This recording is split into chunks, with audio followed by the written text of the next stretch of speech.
Hey guys, Mark Hall from Casting Crowns, and I'm so excited to tell you guys a little about where we're going as a ministry. You know, all of our records have come from what we're teaching in the church. Being a youth pastor for half my life, the things that we're teaching to families would evolve into the songs.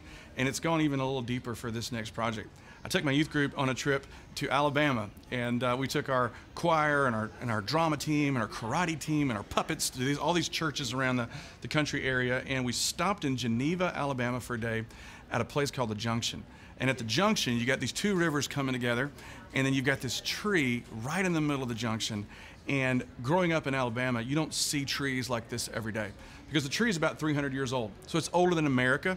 And you may see those over in California, you see them in other countries, but you don't see them in Alabama. And our kids were blown away by the size of this tree. Had about 60 kids there, and I decided to try to get my kids at the tree and take a picture, and then walk a long way, and then take another picture from a distance. Now, while I'm walking out to take this shot, this old farmer from the area is walking with me, and we're just chatting, and I'm thinking about the angles in the sun and all this kind of stuff, you know, and he says to me, you know, these old trees like this they're strong for a reason.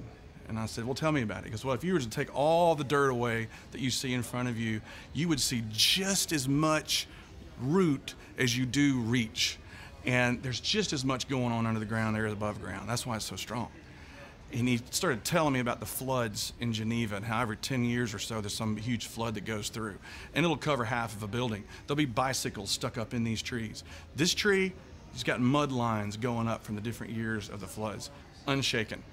There it is, planted by streams of water, and when the storms blow through, it doesn't blow over. That's just gold. And as I'm taking the picture and walking back to my kids, all the scriptures are coming to mind that I've been teaching them for so many years from Psalm 1. Blessed is the man who doesn't walk in the counsel of the wicked or stand in the way of sinners or sit in the seat of scoffers, but his delight is in the law of the Lord. On it he meditates day and night. He's like a tree planted by streams of water. He said he yields fruit in its season. Everything he does prospers. There you see the roots digging in and the reach going out. And as we're talking about that sitting around this tree, I think about different kind of believers. I think about believers that are all about the roots and being smart and knowing more and learning all the Greek words, but they don't give it to anybody else. Roots with no reach is useless. We think about people that are all love and they want to go out and feed the poor and do all these things and do all these awesome social things, but they don't have any roots. So the first storm comes through life, just blows them right over. Sitting in front of me in the Word and at the Junction is a picture of what a healthy believer looks like. To thrive as a believer is to have roots that dig in, understanding who God is and who we are. And to reach is to understand our goal is not to go be better for God, but let the fruit of the Spirit just grow on its own and us reach out all over the world. That's where we're going with the record. That's where we're going with the book.